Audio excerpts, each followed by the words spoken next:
नमस्कार भारतवासियों। आज हम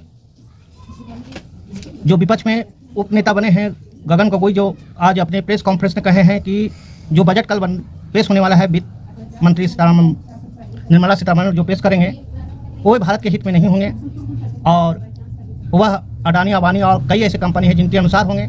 आना तो देखना है, तो जो बजट पेश होगा उसके 2 महीने के बाद देखें कि किसके बारे में बजट पेश हुआ है, तब समझ में आएगा कि किसके बारे में बजट पेश किया गया है। ये कहे हैं, आप पूरा सुनिए डिटेल में कि क्या कहना चाह रहे हैं। वो सुनिए। क्या आज अमित शाह जी आज भी ये कहेंगे कि पकोड़े तलो?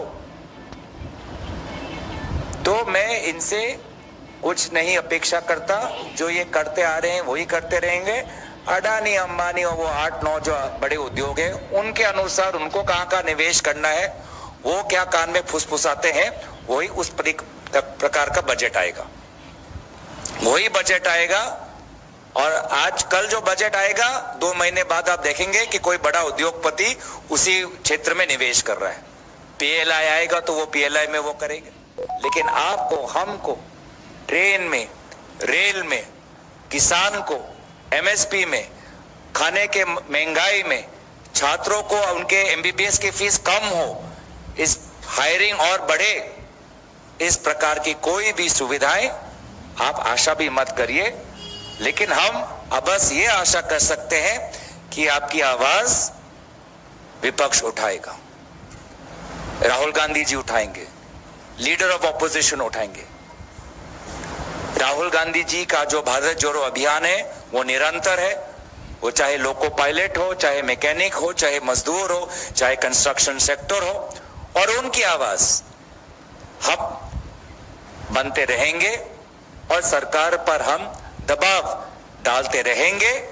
और एक के बाद एक आने वाले जो राज्य निर्वाचन है वो जनता के साथ लड़के हम जनता के हित में सरकार लाएंगे। धन्यवाद। Thank you. If you have any questions I am happy to do.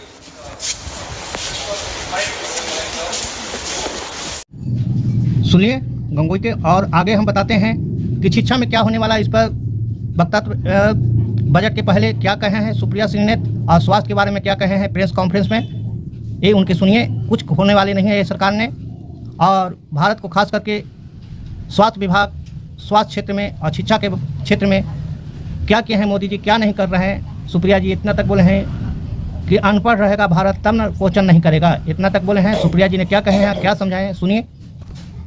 इसके बाद बात करते हैं रुपए की।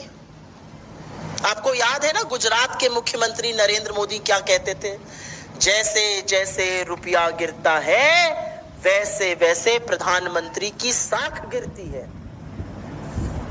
58 पर रुपया दिया गया था 2014 में, आज रुपया 84 के पार है। और मुझे कभी कभी यह शंका होती है कि नरेंद्र मोदी रुपए से भी शतक लगवाना चाहते हैं जैसे पेट्रोल से लगवाया। हो सकता है किसी ने उनको समझा दिया हो कि 1 सेंचुरी यहां भी लगवा दीजिए। महामानव है, नॉन बायोलॉजिकल है, समझ में आ गया होगा।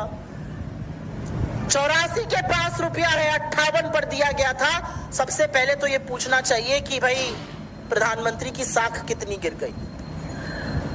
अब वो 2-3 चीजें जिससे हमारा, ये कुछ इकोनॉमिक चीजें हैं तो बहुत सारे लोगों को लगता है इससे हमारा क्या लेना देना है। इन सब चीजों से हमारा लेना देना है। इन्हीं के चलते महंगाई बढ़ती है, इन्हीं के चलते आर्थिक असमानता बढ़ती है, इन्हीं के चलते निवेश कम होता है, इन्हीं के चलते उपभोग कम होता है। लेकिन अब कुछ मूल वो चीजें जो कि आप सुनकर चौंक जाएंगे और जिस पर लगातार झूठ बोला जाता है। आपको क्या लगता है हिंदुस्तान को सबसे ज्यादा खर्च अपनी किन चीजों पे करना चाहिए? मेरा मानना है शिक्षा पर। हम दुनिया के सबसे युवा राष्ट्र हैं, हमारी 60% आबादी 35 वर्ष से आयु में कम है। हम डेमोग्राफिक डिविडेंड की बात करते थकते नहीं है, लेकिन हम अपने एजुकेशन बजट को 7% इस साल काट देते हैं। हम यूनिवर्सिटी ग्रांट्स कमीशन जो हायर एजुकेशन का बजट है उसको 61% काट देते हैं। ऐसा पहले कभी नहीं हुआ है। न पढ़ेगा इंडिया न पूछेगा इंडिया।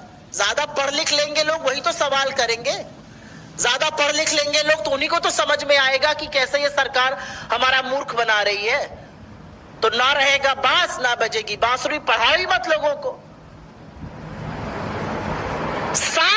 1% बजट एजुकेशन का इससे पहले किसी सरकार ने नहीं काटा है। और एक आंकड़ा आपकी जानकारी के लिए बता दूं, as a percentage of the overall budget, education budget को निरंतर घटाने का काम पिछले 10 साल में किया है।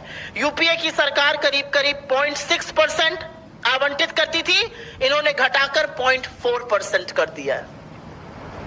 कहां इसको 6% ले जाने की बात करते थे।